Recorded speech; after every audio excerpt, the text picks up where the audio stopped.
Gaurko programan zahartze osasuntsu bati buruz hitz egingo dugu. Beraz, zer behar dugu osasuntsu eta pozik bizitzeko? Bueno, platoan Irati Ruiz dugu, medikua dena, eta berak lagunduko digu horretan. Kaixo, Irati? Kaixo, Itasa. Beraz, zahartze osasuntsu baterako. Bueno, gauza asko hartu behar dira kontutan, ez? Hala da. Beti hitz egiten dugu berdina, ez? Elikadurak, iketa fisikoa eta beste, baina adibidez, elikagaien artean antioxidatzaileak oso garrantzitsuak dira, ez? Hala da, antioxidatzaileetan aberatsak diren elikagaiak jatea oso gomendagarria da. Zergatik, antioxidatzaileek hantura, inflamazioa murrizten dute eta azkenean Alzheimerra, Parkinsona bezalako gaixotasunak murrizten dituzte, ez? Konexio neuronalerako betuz eta neurotransmisoren dispertsioa ere, ez? Zeintzuk dira antioxidatzaileetan aberatsak diren elikagaiak? Behin baino gehiagotan aipatu ditugun hosto berdeko barazkiak, gero ere arrautzak aberatsak dira antioxidatzaileetan, fruitu gorriak, gereziak bezalakoak, eta horrelako elikagaiak egia esan oso aberatsak dira antioxidatzaileetan eta gomendatzen ditugunak dira zaharkitze prozesu hori ekiditeko eta erradikal libreak ez sortzeko hantura murriztuz. Eta gero, ariketa fisikoa egin behar dugu, ez?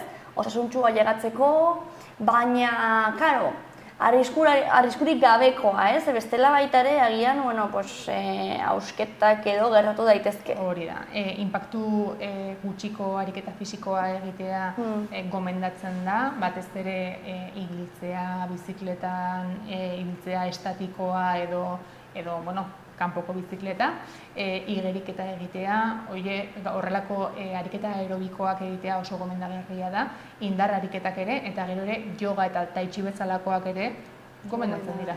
Karo, gero indarra ere garrantzitsua da, ez adineko pertsonetan ere egitea, ez? Batzutan, ibiltzera joaten naiz edo igeri egiten du pixka bat piztiran, baina, karo, gero baita ere muskuloa behar dute, ez? Giharrak osasuntsu mantentzen dituzu eta giharrak osasuntsu mantentzean hezurrak ere babesten dituzu. Azkenean giharrek kubritzen dute hezurra eta zuk hori potente indartsu baldin badaukazu, hausturak murrizten dira horrekin, ez? Ez dugu bakarrik indarra landu behar, baizik eta malgutasuna ere lantzea oso garrantzitsua da, oreka lantzea, ez? Eta luzaketak egitea ere gomendatzen da batez ere hori helduak garenean. Eta gero ere burmuina aktibo mantendu behar dugu? Hori beti. Eta zerekin edo, zer egin dezakegu? Ez bakarrik helduak garenean, gazteak garenean ere, ez? Azkenean bada inbertsio bat helduak garenerako. Zer egin behar dugu? Irakurketa batez ere landu, ez? Puzleak egin, gero ere hizkuntza berriak ikasi, instrumentu berriak ere ikasi. Egia esan, gauza asko egin daitezke gure burmuina aktibo mantentzeko eta oso garrantzitsua da ere harreman sozialak edukitzea, ez? Lagunak edukitzea, aktibitateak egitea, horrela gure burua behartzen dugu ahalik eta aktiboen mantentzera eta azkenean burmuinan dauden konexio horiek hobetzen dira harreman sozialekin eta esan ditugun ariketa guztiekin. Irakurtzea, hori esan ditugunak, hizkuntza berriak ikastea, kostatzen da hizkuntza berri bat ikastea, baino inoiz ez da berandu. Karo, eta, orain ezagutzen ditut, pare bat pertsona jubilatuak eta hasi direla karrera bat egiten. Karrera bat ikasten, ez? Azkenean ikaste hori gainera behin jubilatuta gustoko baldin baduzu zerbait eta ez baldin baduzu zure, ez? Igual, heldua zarenean, zara lanen batean ez duzu denborarik, igual da momentua, ez? Burmuina beti aktibo ematen. Claro, hori da. Loa ere oso garrantzitsua da, ez? Orduak eta gainera helduak garenean gutxiago egiten dugulo, baino bai burmuina aktibo mantentzea oso garrantzitsua dela. Beti. Eta gero, ze faktore psikologiko daude zahartze prozesu horretan igual zailago egiten digutenak hori aktibo mantentzea, osasun mantentzea? Azkenean limitazio gehiago dauzkagu, ez da, azkenean gauza agian badukagu denbora gehiago gauza asko egiteko, baino fisikoki ez gaude hain potente, ez? Eta oso garrantzitsua da helburu errealista batzuk jartzea, ez? Adibidez ez dugu maratoi bat egingo, ez? Bai, edo ez dugu apenas gazki hitz egiten dugu hizkuntza bat eta ikasi nahi dugu mandarino hitz egiten, pues ez, izan behar dira helburu realistak, ez? Eta gero ere lortzen direnak refuerzo positiboa egitea, ez? Eta hori, ikustea ere dauzkagun helburuak gutxinaka betetzen direla eta horrek ere laguntzen du gure burua eta hobe mantentzen, ez? Claro. Ze baita ere dago, edadismo puntu bat ez gure gizartean, ez? Behin urte batzuetara llegatzerakoa, pixkat baita ere, sozialki badago hor, ez dakit. Bai, bidaiatzea ere oso aberatsa da bidaiatzea eta horrelako gauzak egitea ere gomendagarria da. Baina batez ere hori, helburu errealista jartzea eta, helburu horiek betetzen ez baldin badira, ez gara ere oso negatiboak izan behar eta azkenean positiboak izan behar gara, gure burua asko maitatu, ez? Eta esan ditugun ariketa guztiak egitea. Elikagaiak, dieta, batez ere ongi zaindu, sedentarismoa ekidin, oso garrantzitsua da hori ekiditea. Memoria landu, ez? Harreman soziala? Hori guztia. Listo, badaukagu ja apunteak atope. Nero joango naiz amonari esatera, nire amona guzti horiek lantzen ditu, hori fijo. Baina mila esker Irati, oso interesgarria beti bezala eta hurrengo batera arte. Hurrengo arte itxaso.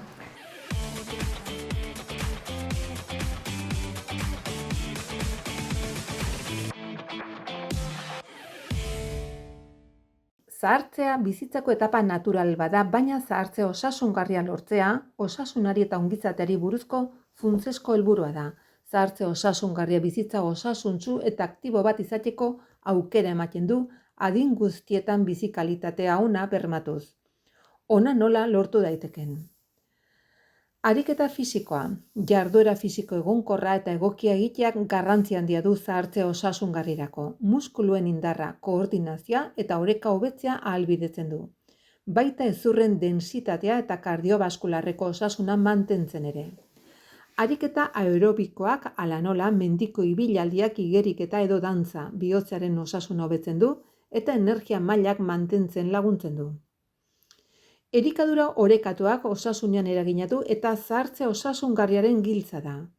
Fruita eta barazkiak zereal integrala, proteinak, omega 3, gantz azidoak eta kaltzioa bezalako nutrientek zelulen berritze prozesuak laguntzen dituzte.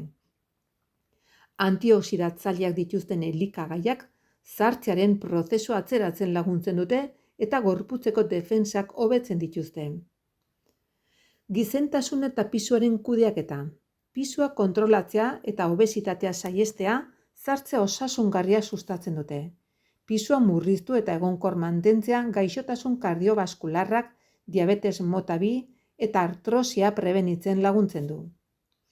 Ariketa eta dieta egokia egiteak oso bizitza aktibo bat izaten laguntzen du eta horrek bihotzaren eta hezurren osasuna zaintzen ditu. Gizarte eta adimen ongizatea.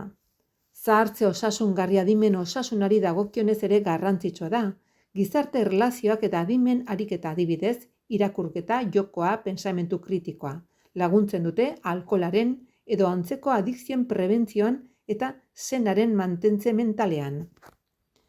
Estresa kudeatzea eta autoestimua positibo izatea ere garrantzitsua da. Zahartzean laguntzen baitu ongizate mentalean. Osasun medikoaren jarraipena. Geriatria eta mediku kontroletako bizitak egitea garrantzitsua da zahartzearen prozesutan.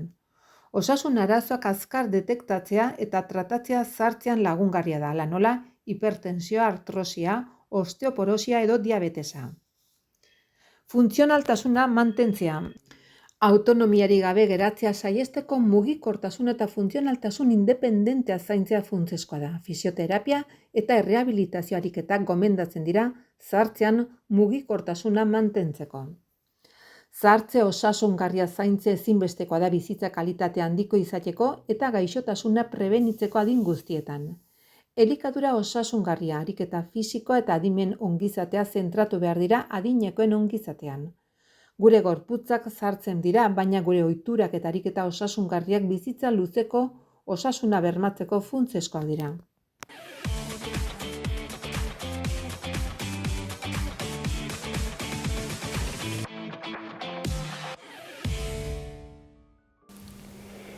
Oraikoan gosariari buruz hitz egingo dut eta honek gosaltzeak dakartzan onurai buruz. Zergatik da garrantzitsua egunari gosaltzea? Egunari energia zasteko. Gau osoa egon gara ezer jan gabe eta gure gorputza esnatzen denean glukosa maila bajua izaten dugu. Eta honek energia, konzentrazio eta umorean eragina izan dezake. Orduan gosari on batek glukosa maila egonkortzen du eta garunari eta gorputzari energia ematen dio.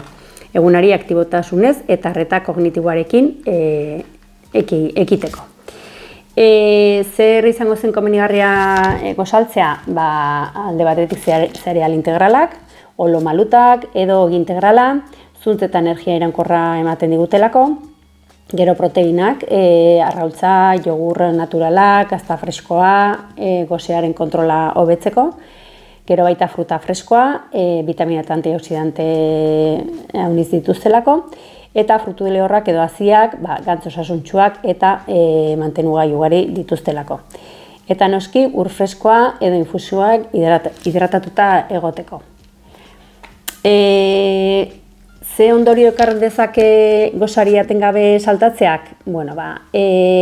Pertsonek azkenean gosaria honitzetan saltatzen bali dute goizeko neke handiagoa izaten duzte, konzentrazio falta handiagoa eta baita epe luzera metabolismoaren desoreka ere jasan dezakete.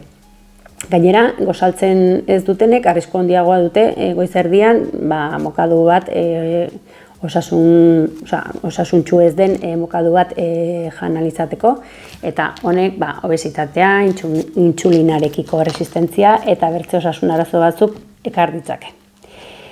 Egunari modu indartsu eta orekatuan ekiteko, gosari osasuntsu bat egitea oso gomendagarria da.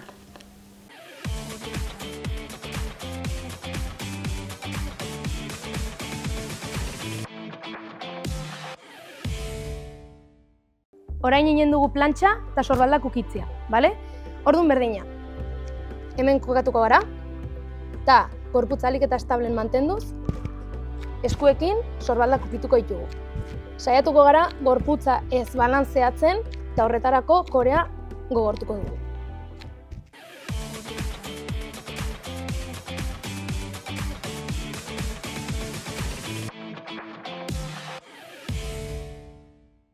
Orain, joroba kentzeko edo gutxienez leuntzeko ariketa egingo dugu. Pareta erabiliko dugu eta eskuekin haren gainean jarriko gara. Pauso txiki bat atzera, kontuz izan ez lumbareak gehiegi sartuta izan da, atera pixka bat, eta egin behar duguna da bularra lurrerantz markatzea. Zer izan behar dugu kontuan hemen, lepoa ez izan aurreratua, ez da atzeratua. Sartu behar dugu mentoia eta bizkar hezurrarekin alineatua jarri. Holakoa. Hemen minutu bat mantenduko dugu gorputza eta igotzerako ukondoak paretaren aurka jarri eta gutxinaka pausoak aurrera eman. Ariketa hau, 2-3 aldiz errepikatu dezakegu. Berriz, kontuz izan zuen aurrean izan dezakezuen minarekin. Beti ere konpresioa izan dezakegu hor eta mintzen gaituen ariketa izan daiteke. Orduan, entzun gorputza eta mina daukagunean ez egin edo galdetu dakien norbaiti.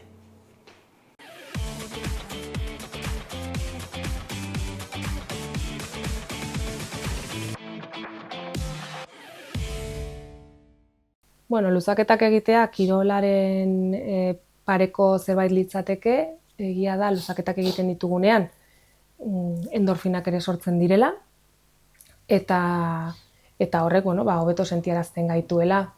Horregatik yogan, mindfulnessean eta beste eredu askotan erabiltzen dira. Malgutasun hori lortzen dugunean gainera, gorputzak ere dauka energia gehiago duen sentsazio hori, eta positiboa da, beste modu batean lortzen aldena, eta hau, sanoagoa da, abian esan dugu lehen, kafea hartzea ez da horren sanoa, eta honek, eragin positiboa dauka, eta fisikoki ez dauka eragin txarrik. Eta esan duguna ere bai lehen, azkenean, kirola egiten dugunean, eta kasu honetan luzaketak egiten ditugunean, ez dugu bakarrik gure gorputzeko muskuluak lusatzen eta hobetzen, baizik gure garuna ere hobetzen dugula, horrek dakartzan ondorio positiboekin, kontzentrazioan, memorian, prozesatzeko abiaduran, informazioa prozesatzeko abiaduran eta eragin positiboak izanen dituela.